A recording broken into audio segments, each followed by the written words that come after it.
Hello YouTubers and fellow Star Citizens Elite Dangerous players, welcome to Way of the Stick Part 2. Now, I had originally hoped to do more of a 3-camera setup, either on the stick for this tutorial, so you can see me flying later on whenever we're discussing button mapping, or maybe I would have done a more what I do whenever I fly with with rudder pedals and a stick and how all that works and comes together.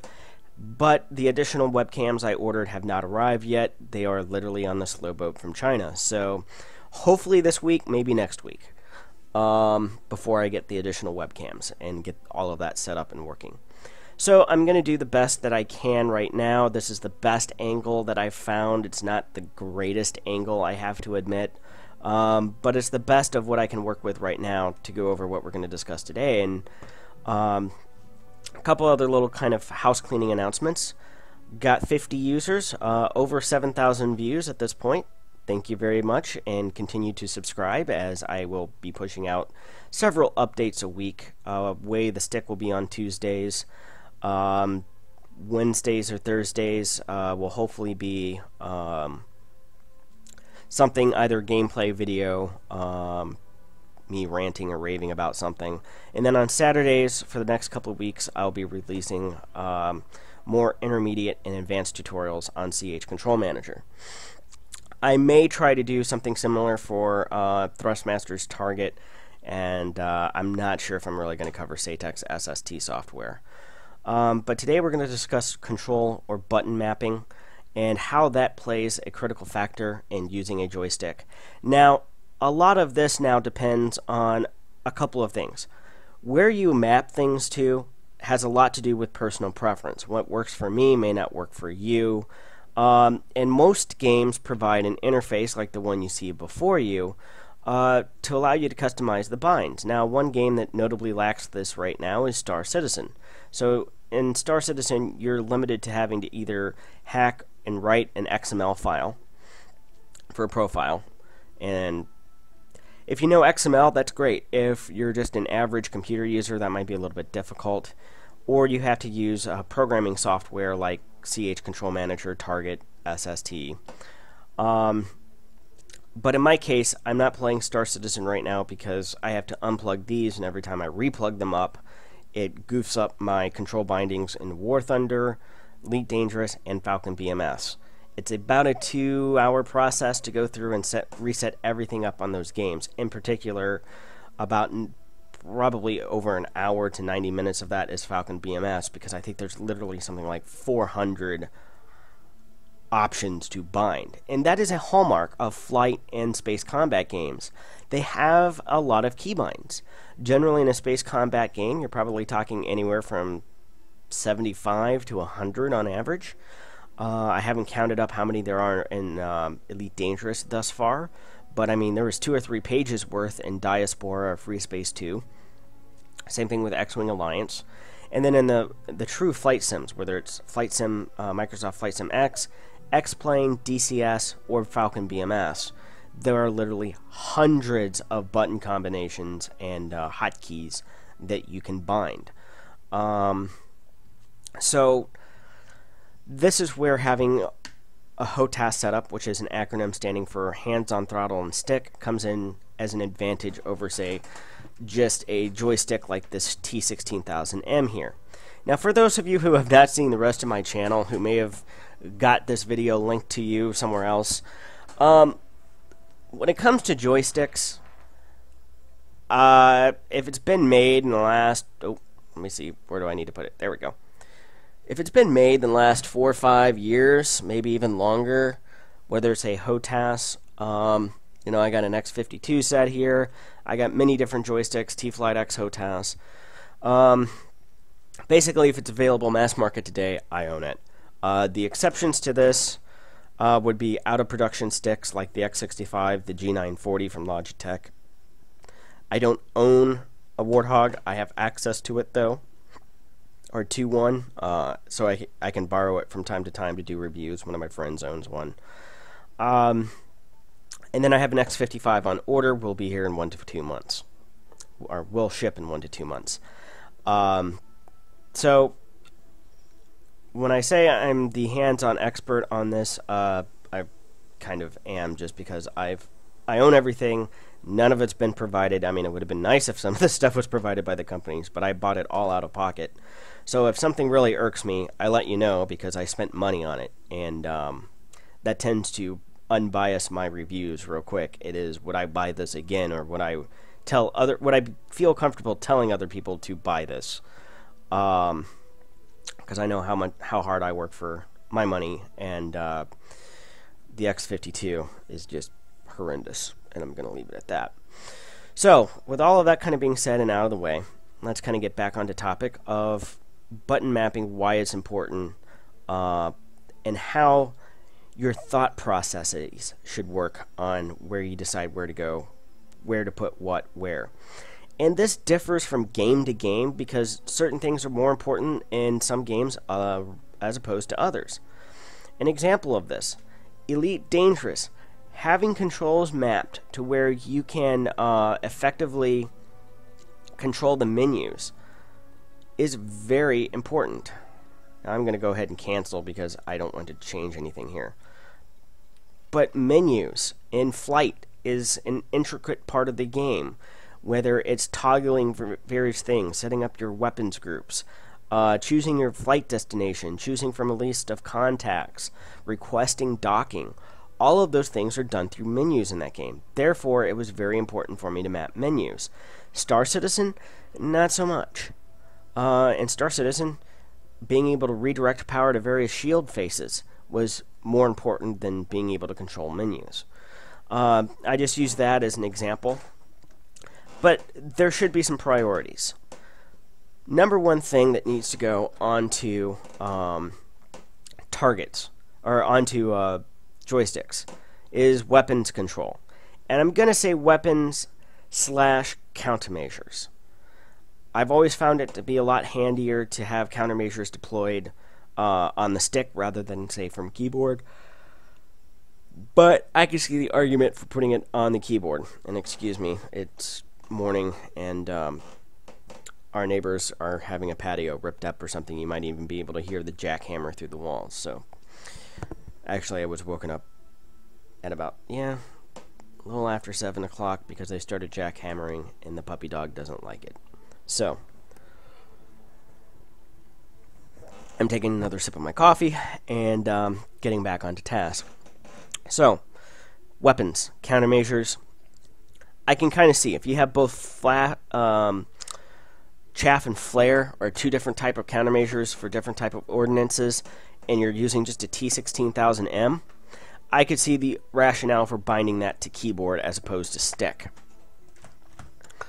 Because it would be very difficult to set that up on this. Not impossible. I mean, you do have your buttons down here.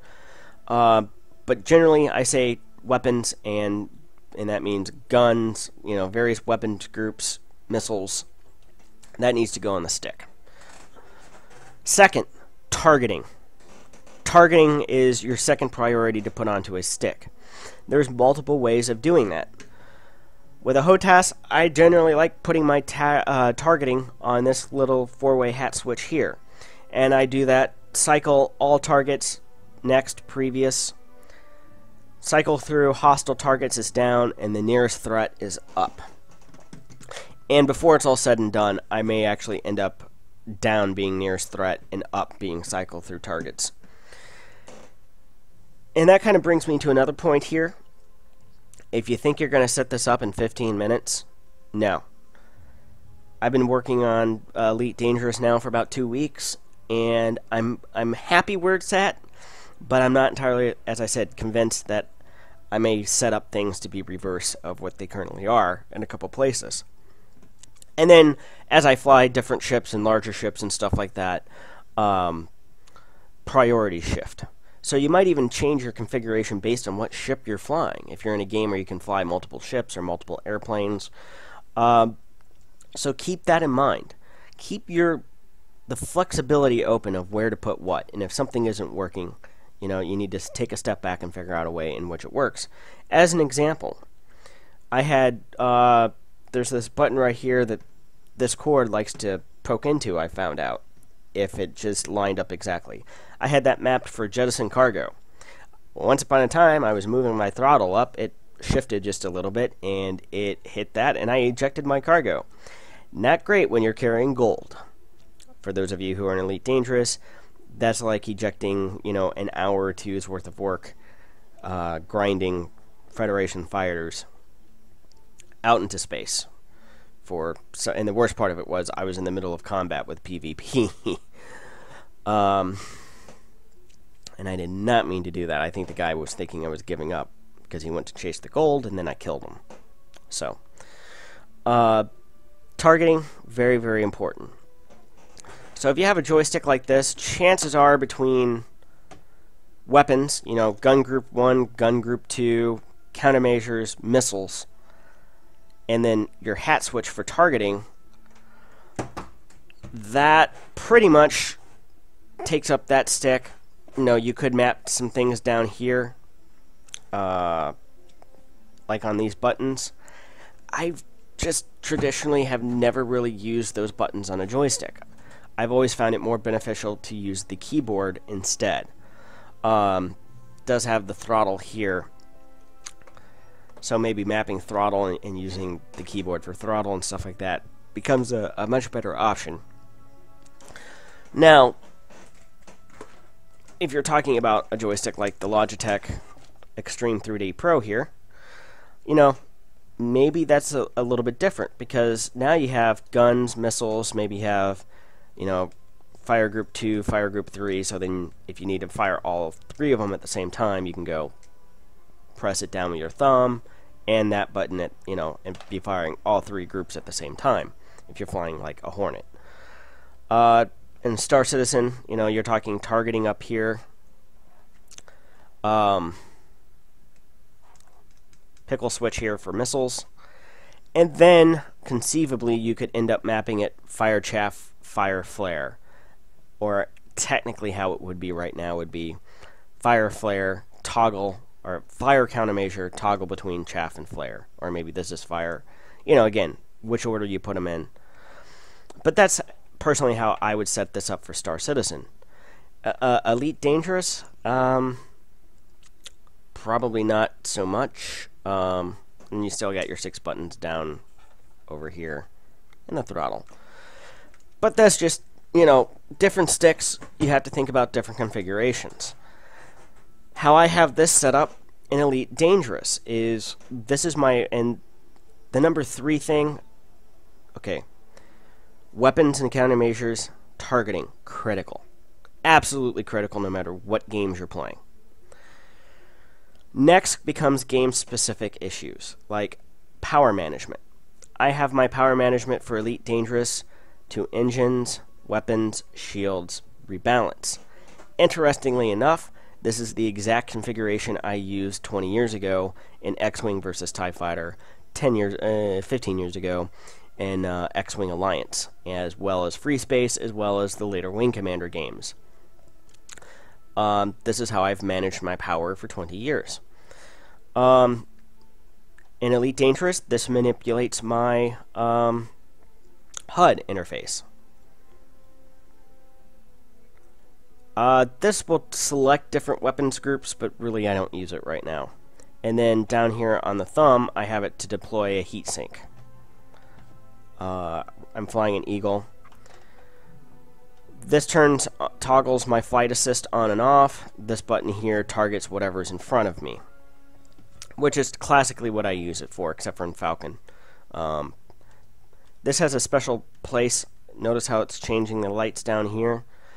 That's because by default this is the mode selection switch for the stick. So if you're using multiple mappings, which I do in Falcon BMS, I have a combat mapping, I have a navigational mapping, and then I have kind of an auxiliary control mapping. So this button does nothing in Falcon BMS other than put the stick into different modes. Same thing with this button here. Traditionally this is shift. So let's say I wanted this to be guns, but to fire a missile, I press this, and that at the same time in order to fire a missile. Or maybe this is heat-seeking missiles, this and that are radar-guided missiles. but traditionally this is shift to double up the other commands. Again, I haven't found the need to have that many buttons bound to everything yet in Elite Dangerous. If I did, this would become shift, and then I would probably use shift and a button over here on the throttle to be my toggle flight assist on and off. So that's how I have it set up. And then I have targeting over on the throttle because I have that option. I have this mini stick set up for my lateral strafing and strafing thrusters. This interacts with the menu. This is actually mapped to nothing, this 8-way POV over here. I have nothing mapped to that right now. So that's what I've put on the stick. Everything that I need for combat is on the stick. So let's look at things that I don't have on the stick. As we scroll through here, I don't, notice how many things I don't actually even have bound. Super Cruise is Q on the keyboard, or what is Q on my MFD, what it's mapped to. Hyperdrive is that. Match rotational correction, I think it's actually this button right here. Cycle fire groups are actually right here. Deploy hard points is right here. Silent running is actually over here. I'm not sure if you can see it. Ship lights. Increased sensor. This is increased sensor range. This is weapon toggles. Fire groups. My apologies. But this is increased decreased sensor range. Jettison all cargo now is this button. This button right here is landing deploy, or no, this is landing gear. Cargo scoop is over here. So these are things that I need in the course of playing the game, but I'm generally not in keyboard, or not in combat. So my hands can leave the stick in order to manipulate. Very rarely am I in combat and trying to hit Super Cruise. Chances are it would put my warp factor, frame shift factor, increasing the amount of time it takes to charge up and causing my ship to overheat and go kablooey. So, so many buttons that I don't even have. I don't have anything even mapped. I guess I should. Let's see how you map something. Galaxy Cam pitch axis. So that's inverted. I think that should be about right. Yaw axis.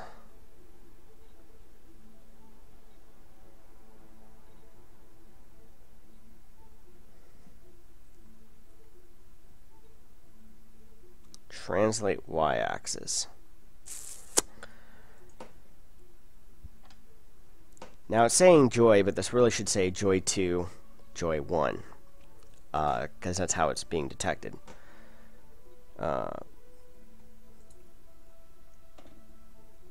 Let's do Y instead there. X-axes. Probably want to invert that axis.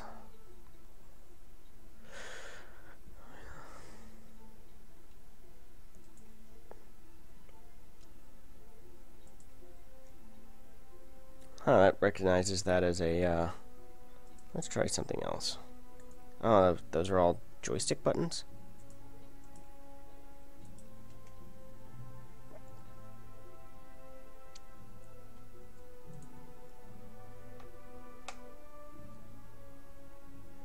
So joy RY, that's a rotational axis, rotary axis.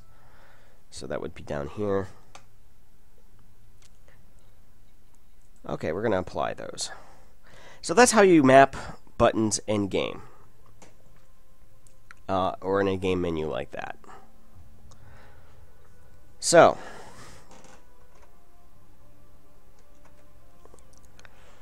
let's go ahead, go back to the main menu here, go to combat scenarios, Sidewinder face off.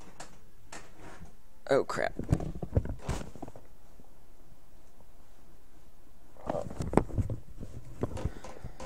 Hold on one second.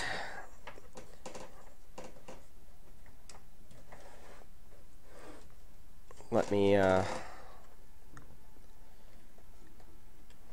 alright, I think I'm good to go with track IR.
And I haven't flown the Sidewinder in a while, you can tell.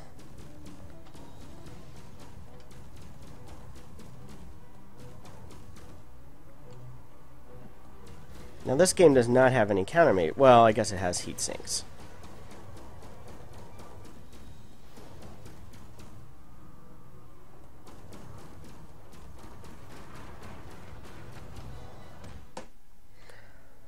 Not my best.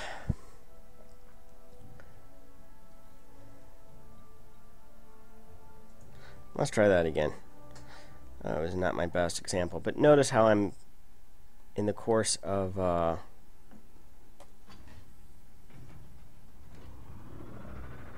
here I am selecting my target with that button there.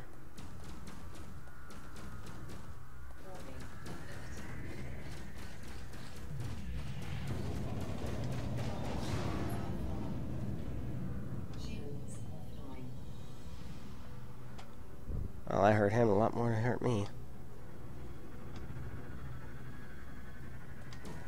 What can I say? I could be a duly member of Test Squadron. Now I'm performing what's called a slipping maneuver.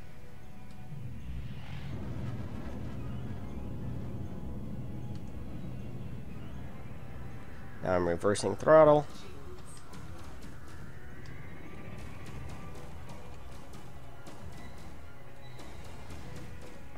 Boom. That was better. Still not great. Woohoo! Bounty. I'm wanted. Try it again. Notice how I'm manipulating my power as I need it. Okay.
He went kablooey.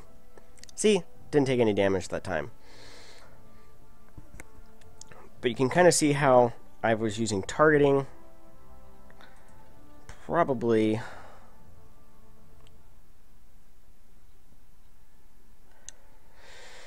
Oh, I haven't done this one in a while. So let's see how it works with targeting.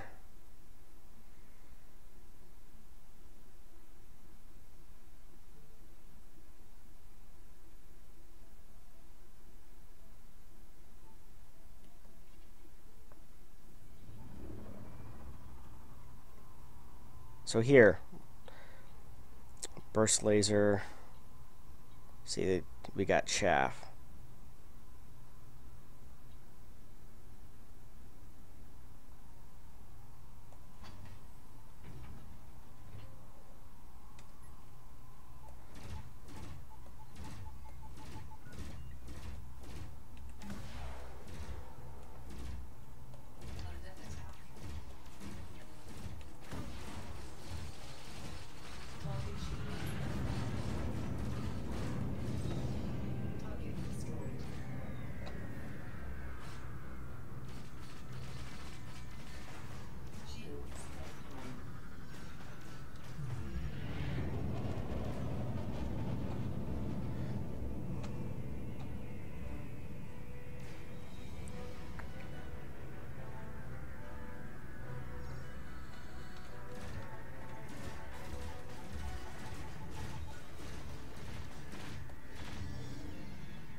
This might not end too well for me.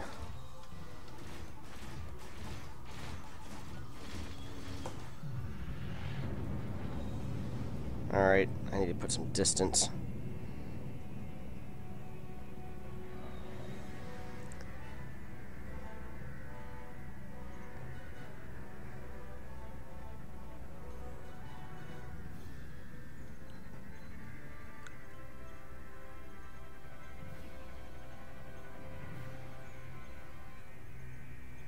Recharge shields, go back in.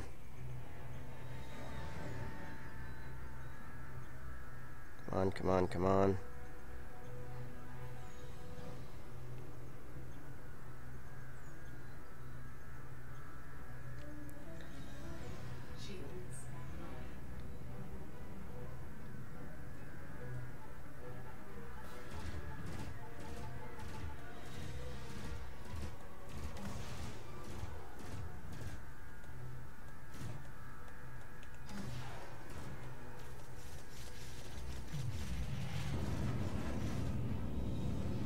Three of them there.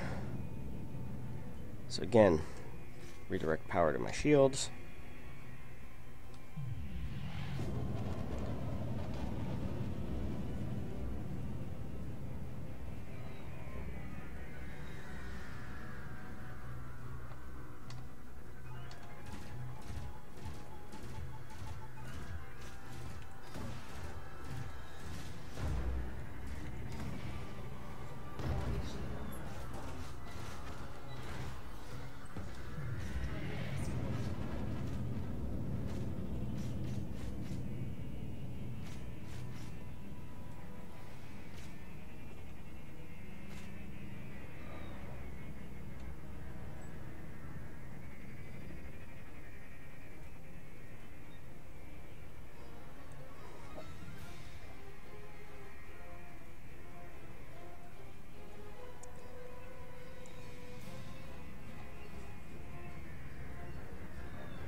I'm not a very big fan of this burst laser.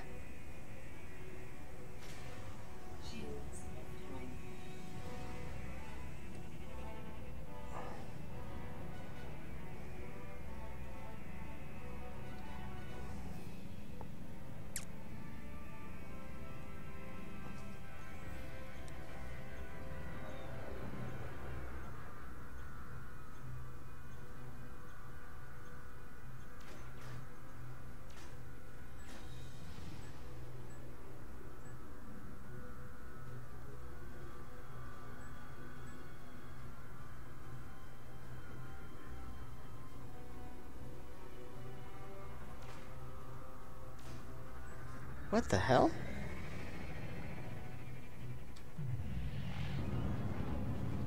How long is the range in those things? Next off, I've got to figure out what the hell they're shooting, because,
I'm not a big fan of gimbaled weapons in this game.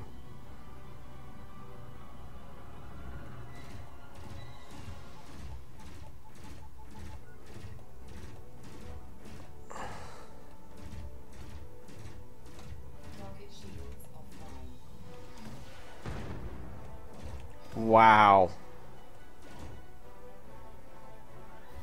My own gimbaled laser hit him. Okay. So not my best run. Although these are weapons that I'm not exactly super familiar with. But that kind of shows you how all of my buttons work together.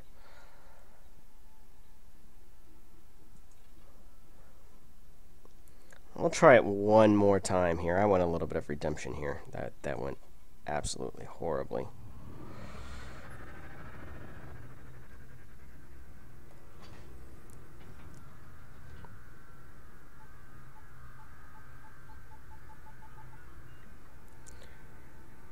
So now we're going to use a thing called strategery. One attempt on tactics here. If it's 1-on-3, target the trailer first.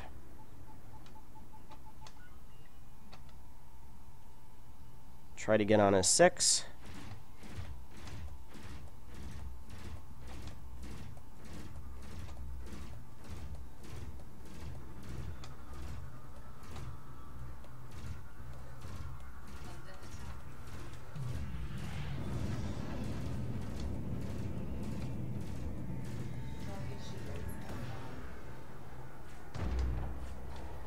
That's one. Now I'm going to put energy back into shields. Now, unfortunately for the rest of these guys, you're not going to get the luxury of jumping them. But now instead of a 4-on-1, it's a 3-on-1 fight.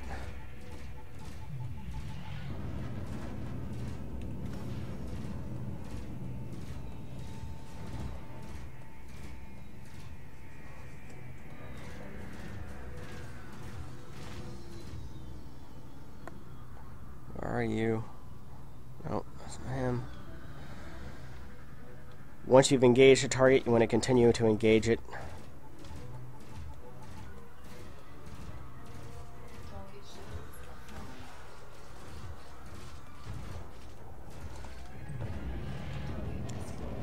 Alright, that's 2.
Shit.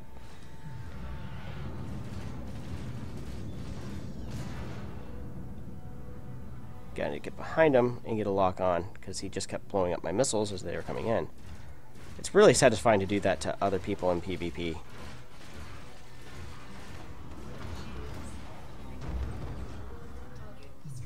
Wait until he's not facing you, then you kill him. Alright. 1 left. We're going to put some separation distance between us. I'm going to recharge my shields. Notice in order to do so, I've rerouted my power from weapons to shields, which is sys down there. Systems is technically what it means, but for all intents and purposes, it's shields. Now I've got me some shields.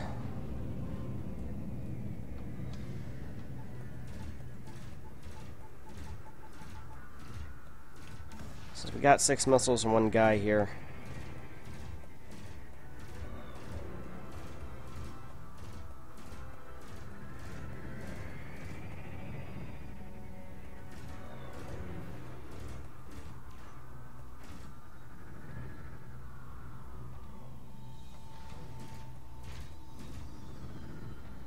Not a huge fan of gimbaled weapons. Though apparently they made changes in one of the premium beta 2 patches that,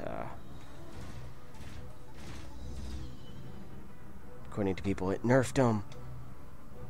I prefer my fixed weapons. I can pilot well enough, thank you very much. I don't need a computer to help me, and goodbye. Splash 1. That's how she's done there, folks. Alright. So you kind of saw how I was manipulating controls, my targeting, different buttons, thrusters, different weapons groups. You know, that's how it all comes together with buttons, folks. So, I'm probably at about 30 minutes for this video. Ooh, almost 40, dang. I apologize for it being this long, but you know, that's button mapping and the importance of getting everything where you can easily access, everything's easily accessible, and it makes you more effective and efficient in combat.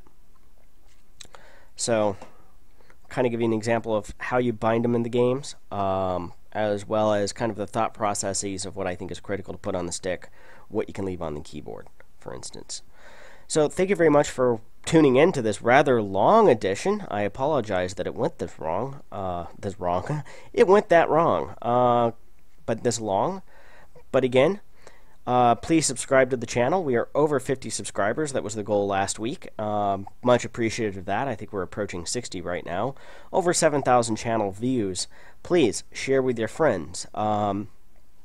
You know, subscribe to get further updates, because I'm going to be doing, there's going to be at least 2 more videos on the way of the stick, and as far as just discussing setups and some things to consider, and then we will get into more advanced combat maneuvering and things of that nature tactics, tips, stratagems.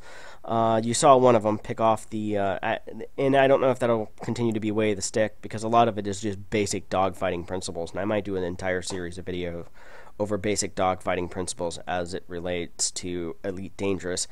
And hopefully in another week or two, I'm really hoping that the 12.5 patch for Star Citizen introduces key binding menu option screen, because if it does, hallelujah, I can start making more Star Citizen videos again. So, and again, some of them might be comparing and contrasting, not necessarily the game mechanics, but in order to reach kind of a wider audience, I will be discussing kind of dogfighting in both atmospheric as well as space combat games in more generic terms, and then kind of show you, well, this is what I mean in Diaspora. Here's what I mean in Elite Dangerous. Here's what I mean in Star Citizen. Here's how this applies to this game, but not that game. Because it's kind of interesting. Elite kind of has their model. Star Citizen kind of has their model. And Diaspora, interestingly enough, is kind of in between the two. But that's a topic for another video. So, as we approach over 40 minutes now, thank you very much. Please subscribe to the channel. If you are playing Star Citizen, name of our organization is United Logistics and Military Corporation, or ULMC. You can find us there as well, and I'm also very active on Reddit. In fact, somebody posted the first video in the series to Reddit, and it wasn't me. Much thanks for that. So, continue to share with your friends on Facebook, organization websites, forums, whatnot, and see you next week.